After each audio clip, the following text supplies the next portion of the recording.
Bana, mahusiano ya Harmonize pamoja na Kajala bado yamekuwa na kizungumkuti kikubwa sana. Hii ni baada tu ya kuonekana wawili hawa tena hawako pamoja.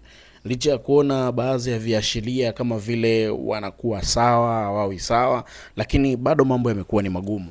Na tunakumbuka siku ya juzi hapa Harmonize aliweza kupiga story na Millard Ayo na akazungumza vitu vingi sana kati anaongea na video lakini mengi aliyozungumza alikuwa hataki sana kumhusisha Kajala kwenye mazungumzo yake, kwa sababu anaamini kabisa sasa hivi anataka kufocus kwa ajili ya kazi na mambo mengine yote ambayo yeye anatamani kuyafanya. Tunafahamu kwamba Harmonize anakwenda kuzindua albamu yake mwezi huu ambapo inaitwa 31. So tunasubiri kuona hiyo 31 ina nini ndani yake, ina vitu gani, japo kuna baadhi ya vionjo tumevisikia vya nje na vitu kama hivyo, so pengine itakuwa ni focus yake kubwa. Lakini tukirudi kwa upande wa Kajala, na Kajala aliweza kuonekana akiongea kwenye moja kati ya clip, aliulizwa swali kuhusiana na situation gani ambayo imekuwa ikimtesa kila siku, na miongoni mwa situation ambao wanasema kwamba haiwezi kutoka kwenye akili yake yeye, lakini pia na hata mwanae Kajala ni Paula.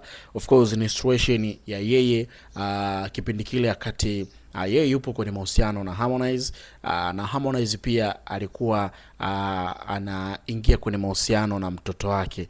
Kwa hiyo ni kitu ambacho mama kinamuumiza sana, kwamba inasemekana walishare penzi moja na mtoto wake, kitu ambacho mpaka leo kimekuwa kimtoki akilini mwake, jambo ambalo limekuwa likizunguka sana kwenye akili yake, anatamani lipotee. Unakumbuka siku ya birthday, of course Paula aliongea paka akalia, akasema kitu ninachokitamani mama yangu, yani akili yako ifute yale yote, zile memories zote ambazo zishawahi kutokea huko nyuma, ili usiwe unalia, yani uache kulia na vitu kama hivyo.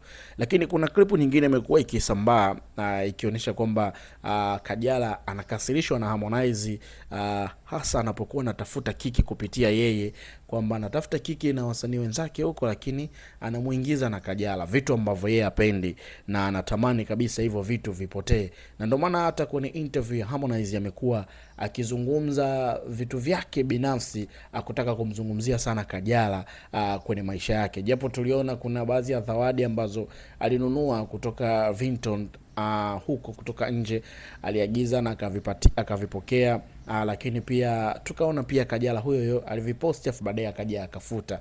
Kwa hiyo ni kama vile Kajala anatamani kuwa na Harmonize, lakini maisha ambao anatamani kuwa nayo sio maisha ya kuwekwa sana mitandaoni kulingana na umri wake, maisha yake, lakini of course ni watu wa mitandao wote, lakini Kajala kama vile anataka kuescape sana masuala ya mitandao hususa kwenye mahusiano. Bana, mimi nimekusogezea hili na ule mitazamo ambao watu wengi wamekuwa wakifikiria kwamba nini kinachoendelea, lakini bado inaonekana ngoma ni nzito kwenye mahusiano ya Harmonize pamoja na Kajala.